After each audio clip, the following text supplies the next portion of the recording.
Welcome everybody. Working with 25 kids, some of whom are on the fourth grade reading level and some are on the kindergarten level, can make you want to tear your hair out. Am I right? We've got just the thing for you today. We're calling it, How Does She Do It? Teachers who are successful at differentiating their literacy centers. That's what we're going to talk about. I'm so honored to bring you some guests today, actual teachers on the front line, sharing their practice. Welcome everybody. I'm Dr. Marty Ginsberg from Reading Simplified. Where are we over there? And our mission is to streamline instruction and accelerate students' achievement. But this is mostly about teachers who have implemented Reading Simplified practice and then figured out their own way of juggling centers, because it can seem impossible, right? How many of you give, in the chat, say hello and let us know how much struggle you have had over the years, or maybe even currently, thinking about prepping and achieving with centers. So you may have been expecting Jennifer Glueck, who has been on this show many times, but she's sick today. So we are really thankful for Angie Bradley for pinch hitting, but we've got Stormy Daniels, who's also been on this show before, and I need to see some love for these teachers who are coming on in the middle of back to school week for them.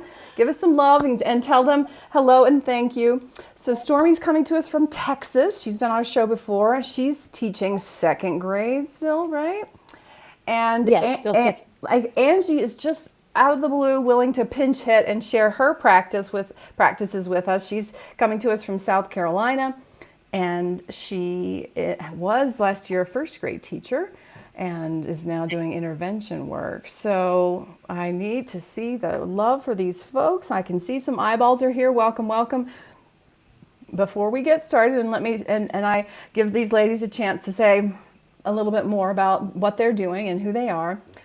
We are going to give away some Read It word cards when we have, I'm going to change it to 70 colleagues. So if you can help to find people who are going to join us, then you'll get a free thing by the end of our show. We're going to be 30 minutes because I got to go pick up my daughter. And look who is here. We got Jamie. Thank you for saying hello. Let's see if I can pop you into the right place.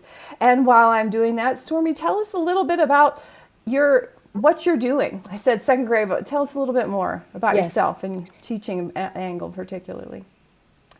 Yes, so I've been a second grade teacher now, I think 3 years, I don't know anymore. Prior to that, I taught fourth grade, third grade, second grade, and then first grade for a long time. And it is my absolute favorite. And I believe it's the absolute hardest because it's that moment. But now that I'm back in second grade, I realize we can do this at any point. And First sometimes after COVID especially, it's really still needed, right? Oh, absolutely. And beyond. Yeah. So, absolutely. So I found Reading Simplified and my world changed about 4 years ago, I don't know, a while ago.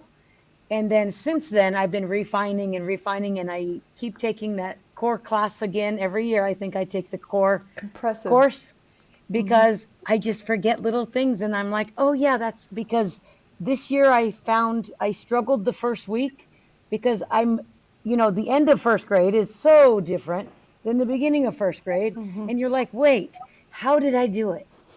And I forgot what I did. And of course, you're not organized. I'm not organized. And so you forget what you did in the beginning. But luckily, I found some systems that are in place with Reading Simplified, and I was able to refine it quickly. And so now we're barely into week 3, and we're already rocking and rolling. I love that. And that's what we want to talk about today. Reading Simplified presents a system for small group instruction and also literacy centers, but it's a flexible system because mostly it's about, do you know where students are on their developmental path towards fluency? And do you know a different activity for each of the major steps along the way? And that's our specialty. So I think it's going to be neat to hear how both of these teachers adapt this system of principles to their unique context. And each year it's different, it sounds like, for you, Stormy, right? Yes, absolutely. Every day is different. Angie, tell us a little bit about yourself. Sure. So last year I was in the first grade classroom, and I found Reading Simplified probably 3 years ago through our literacy coach, Mm-hmm. Dr. Thompson. Mm-hmm. And so we are gradually trying to get the whole school on board so that we're really excited to see how effective it can be from the Mm-hmm. beginning till they leave the elementary school. And I would say, that just because we have been talking about stations, and last year, it was about halfway through the year, I came across your workshop on how to introduce the literacy stations through the Reading Simplified lens. Mm-hmm. And I thought, oh, I really wish I had had this at the beginning. So Yeah. I just started really small, Mm-hmm. because we know that when we get something new that we really love, we can't take on the whole thing all at Mm-hmm. once. And so I had already been implementing a lot of the Reading Simplified whole group and then with guided reading groups. But then to turn around and use those things into the learning stations has Right. been great. That was really great and helped me to differentiate in a way that before always I spent hours forming activities, Yeah. finding activities, and it was the death of me as a teacher. And so when I came across, you just have things that are laid out very simple and systematic. The other thing is that I really wanted my learning stations to be meaningful. I did Mm-hmm. not want it to be just a babysitting time so I could listen to kids Right. read. I really, so that's what caused me to want to find things Yeah. that were meaningful, challenging, Mm-hmm.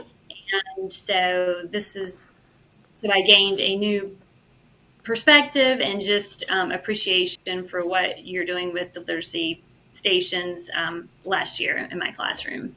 Awesome, Angie. You packed in a lot there. The overwhelm of like every Sunday you got to prep and find something and laminate it and cut it up. Who's been there? But maybe all of us here, and then also people in the audience. Have you felt like you're a little hamster on the endless cycle of prepping centers? I'm trying to share this to our private Facebook group so that they can share their comments too.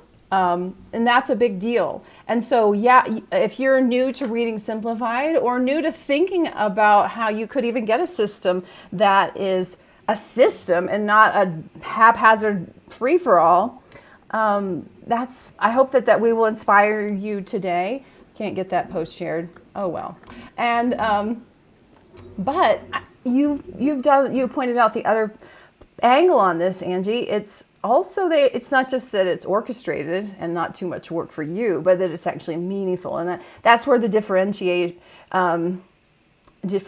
comes in. Are we really meeting our kids' needs? So, Stormy, tell us about your journey with centers. So I can tell you this year, because that's all I remember at this point. um, so this year, in the last 2 weeks, it seems like a long time. I started day one with the two Reading Simplified suggested snapshots or A little measures. assessments, dive Yeah, into their so sub skills. absolutely. So I wanted to not wait to find out where they were or guess. I wanted to use pinpointed. So I used the Reading Simplified informal snapshot and then the San Diego quick assessment Yep, those on are starting day one. And those are available to members inside of Reading Simplified Academy. You can also find them at readingsimplified.com and then search for reading tests. And so that gave you what information? What did you do with that, Stormy? So then as soon as I assessed it, because I'm so, not that I'm fluent in Reading Simplified, but because I get, it just makes sense now once you do it so long. I immediately knew what they needed, right? And I grouped them. So by day 3, I had groups already ready. I knew who needed what, and I knew what resources to pull for not only guided reading, but also what they were capable of doing in independent practice, as well as what would benefit them. And Yes. so something else I learned in Reading Simplified is of course we do tier 1 instruction. Of course we differentiate for that, but that differentiation is all based on what is happening in that critical small group time with the teacher. So in those small reading groups, then everything else pivots. Yes, we still do the, core lesson, whatever your TEK or subject is, standard.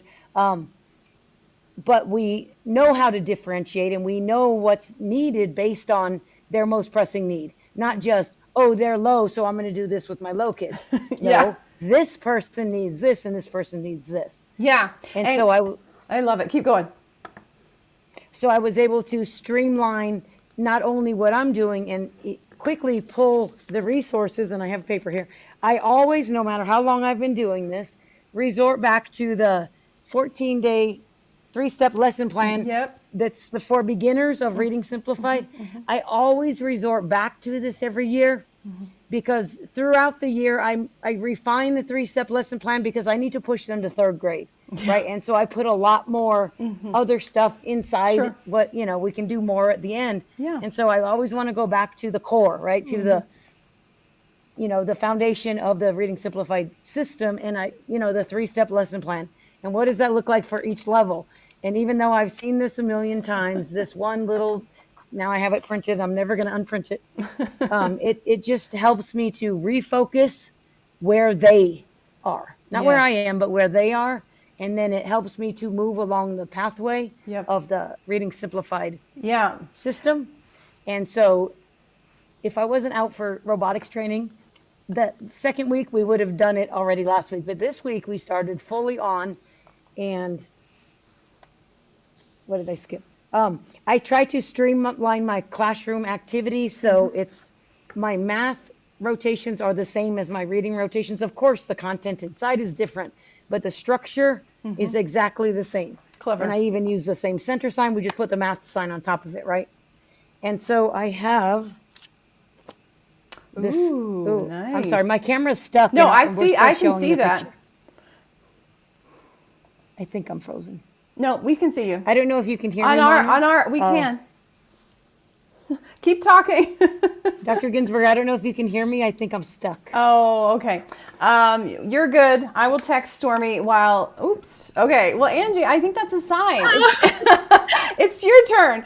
What do you have to tell us about what you did with your centers? Sure. I guess particularly 1st grade last year. Sure. So when I wanted to start small, I thought of what was the area that I could quickly change middle of the year. And my station time, we were structured so that I only had them doing one station a day. And one of those stations was word work. And so, similar to Stormy, it sounds like she has what they do and their name, possibly. I did have mine divided up into groups according to how they would come to my table for guided reading. And so, they were with the same children going around to all the different stations. And so, my ones that were reading Ivy and Bean and the High Flyers, Early they chapter would then- books. Yes. I had them had a different color bag.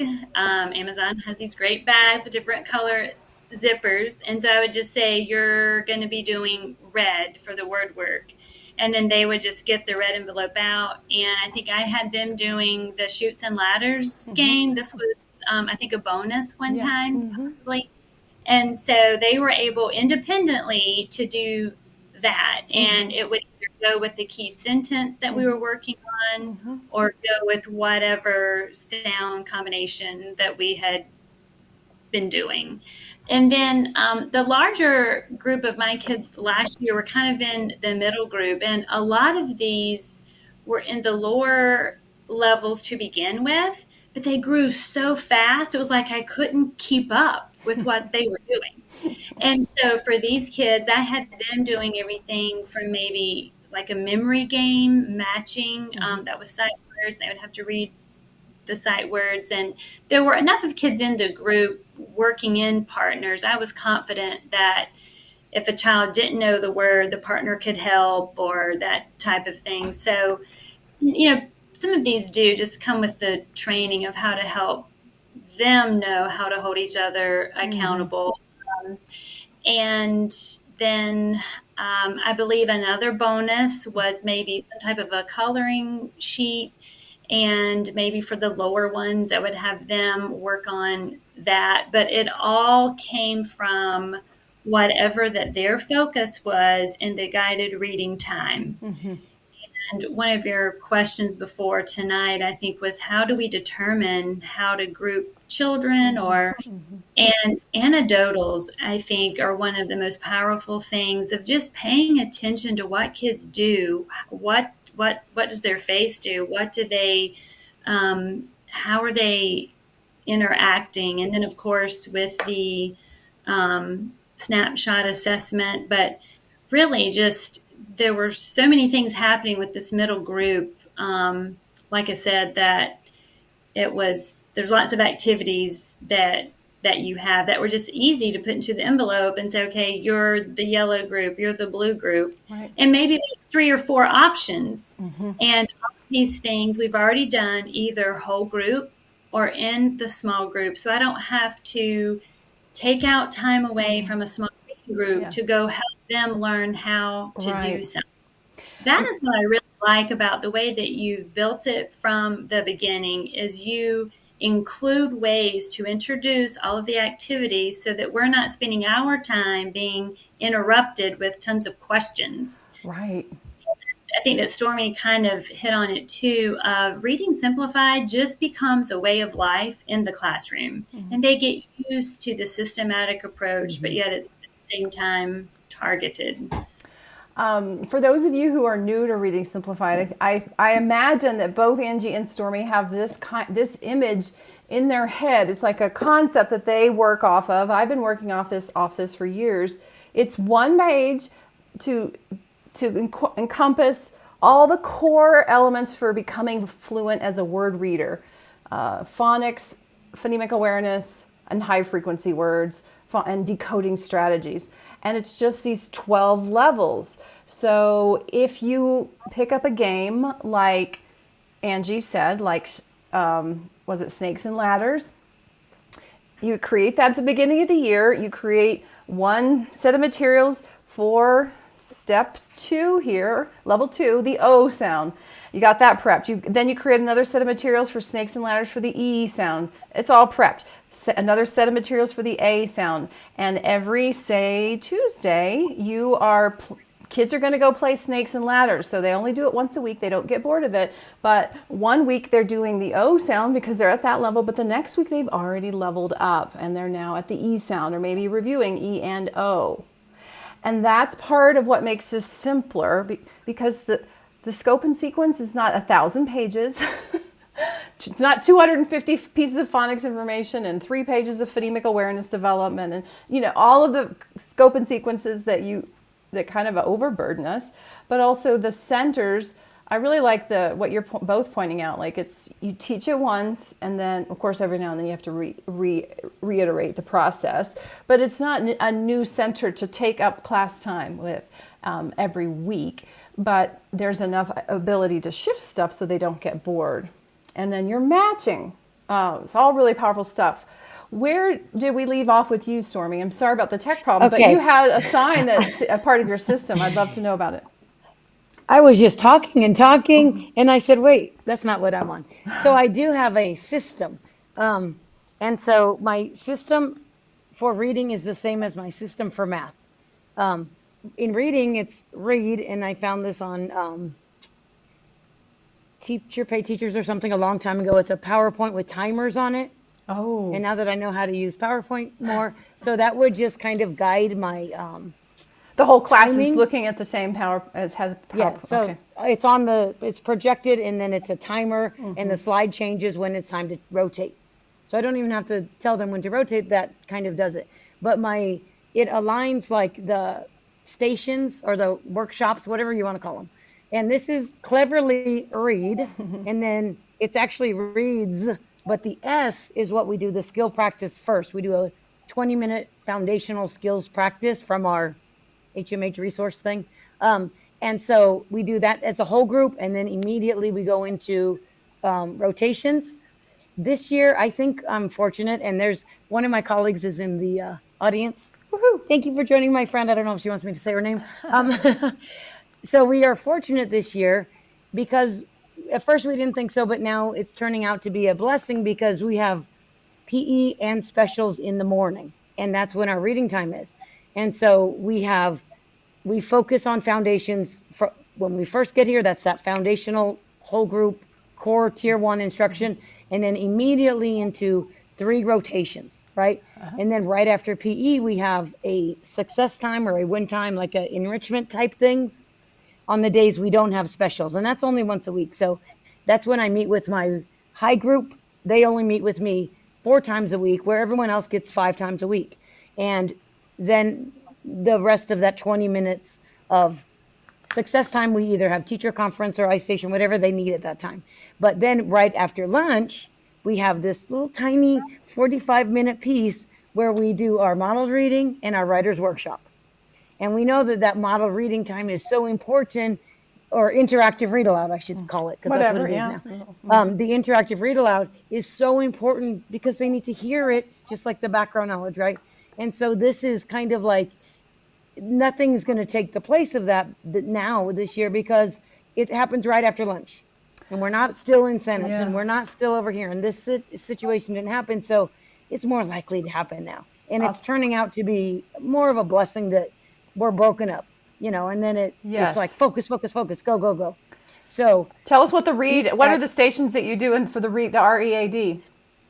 So at the read, of course, that's read with teacher. And, that's just small group guided reading, 3-step lesson plan, right? And so even on my sign, I have instructions, but I also included a QR code on all my signs because I'm techie, but also because I don't want to repeat myself. And so I use QR codes a lot, and they know how to scan the QR code and hear me tell them what I told them. Brilliant. And so, of course, that's easy. And then the next one is the E. And in foundations, I have them write in their notebooks. It's so convenient to be in the class. So they write a bit. They blend to write, I should say. They always blend to write. Just maybe our high frequency words or something we did together. Well, I want them to read that to me, and I don't want to take time to do that. So they take a snapshot of that and read it to me in their Seesaw Foundations notebook. And that's it for the E for that. They just turn in their evidence. And then they reading practice with task cards and games. And this is how hard it is. I have one little box, and I have my crazy Moors, and I have my crazy shorts. Good and card games. What level they're on. Based on sounds? Card games based on sounds. The O sounds and so various spellings. I will put those other games in there, but I got to keep it simple in the beginning. Not too many pieces, not too many parts. And then the at your seat is independent reading of your table or desk. And I didn't always have an independent reading center, but I keep hearing it. Everything I rewatch is how important this is, even if I'm not reading it, that I'm touching print that I chose, right? And so it's working out fabulous, and I'm glad I am leaving it there.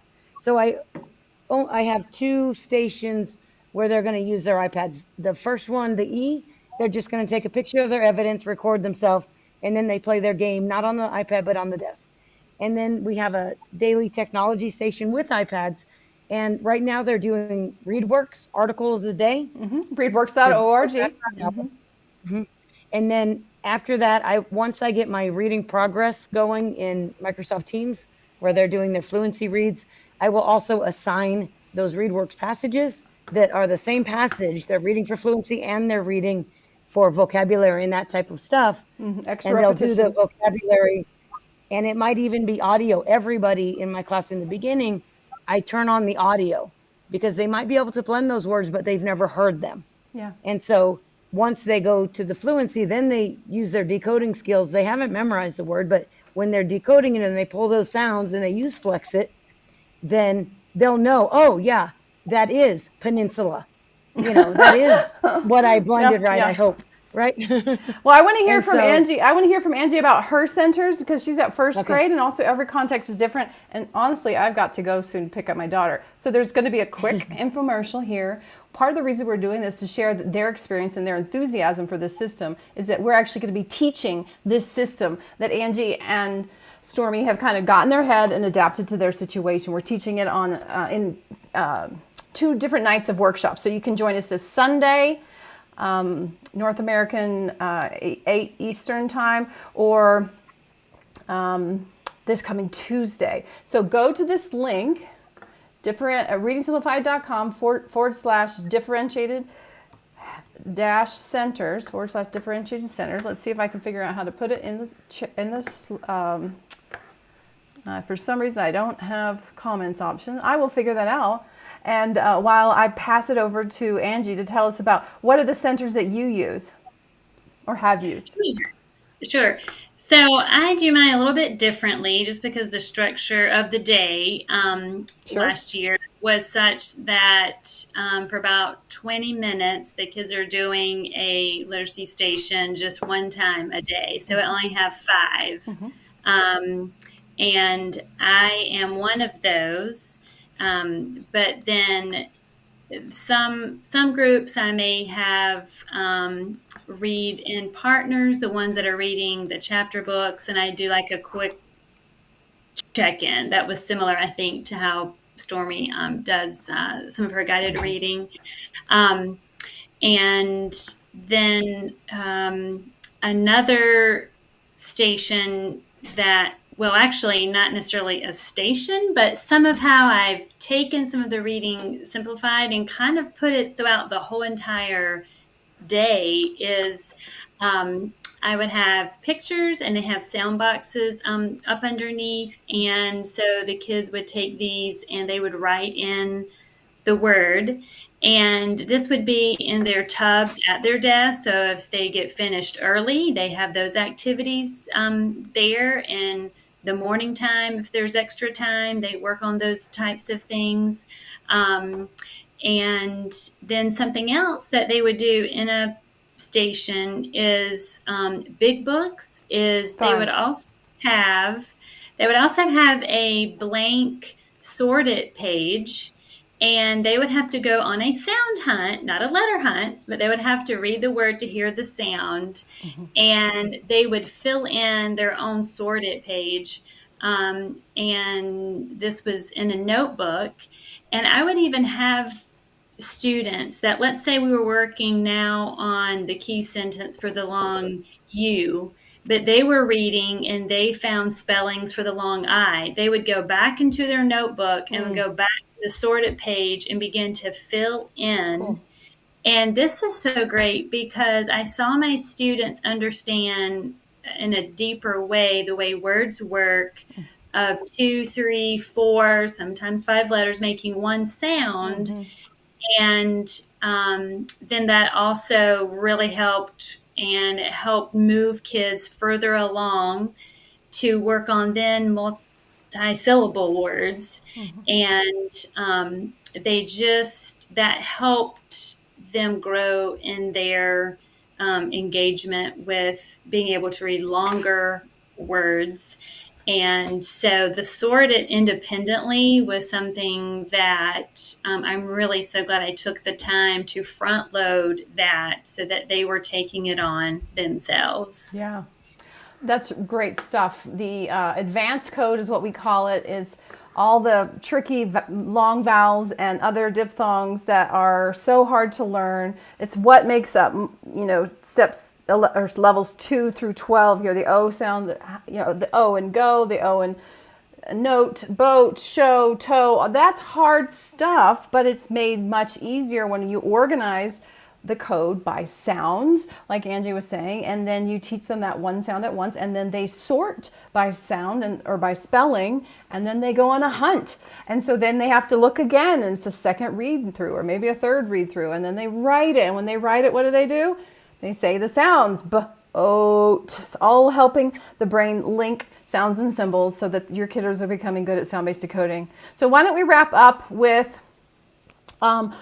what do you want to say, Stormy, about this big picture system that we teach here at Reading Simplified in terms of either your experience as just a teacher, or if you want to just kind of emphasize what happens with the student? Either one, we'll wrap up and let you both share kind of final thoughts. So I think the most important not take away, but bring to, is how the students begin to quickly make sense of the code. They're not confused anymore. They're not like, oh my gosh, it's so much it's not heavy anymore. And they instantly realize, oh, that's all it was. So maybe they had it in there, but it was so jumbled up with stuff that they didn't get it out. So this just makes it simplified, so to say, for them. And it takes the burden off, so they're able to just enjoy decoding and reading and, advancing quickly, very quickly. I love it. So the facilitation of their reading, which is what we're all in this for, right? What about you, Angie? I would say the same, but maybe I'll take it for the teacher. Great. That to see that this is research based and it's all right there for us in the streamline pathway. And as a teacher, not only just like the students, take it on quickly, it's also where we've broken the code of how to teach this in such a way where I'm not just circling around to all the sounds, all the spellings like I was before, but there is a system. And if you can trust the research-based system, and it has helped me personally. I would say probably the biggest way that Reading Simplified has helped me is to see that I can move on and I don't have to wait until every single child can do every single skill at this base level, but that I can move children along quickly, and how quickly that they really can grow into the methods and into the learning. I think in the past, I would spend way too much time on a skill that maybe most of the class knew and had, but I just wanted to stay there until like everyone did it. And so I love the way you have some of those things of, if they can get it 70% of the time, it's time for you to move on. It all builds on one another. And if I keep stuck in one area, we're not gonna get there. So that's one way that it's helped tremendously. And I love that you said it's broken the code for you on how to teach reading, really. And that acceleration happens for a variety of reasons, but partly because we think that the children are capable of more than what they might present to us right now. If we give them a little something harder tomorrow, they might surprise us and rise to the occasion. And it's not like the short vowels disappear when we move into advanced code. If reading, by definition, is cumulative, you can't read a second grade chapter book without short vowels and learning the O sound. It doesn't disappear. So we don't have to worry about perfection before we can advance and give them more information so that they can actually access a lot more. You guys have been awesome. I really appreciate you sharing your experience. For those of you who don't know about this, or if you want to learn more about our Reading Simplified system, then I want you to jump over to that link that we put in the chat so you can join us for the workshop. I'm going to share this system as fast as I can in 1 hour in these coming workshops. So everybody, give us some love for, and where is my sound effects? We're so thankful for both Angie and Stormy, and we regret that Jennifer couldn't be here, but good wishes for her. And everybody, all of our best for those of you who are starting your year, or those of you in Australia, New Zealand who are finishing up in the next few months. Here's to making great readers.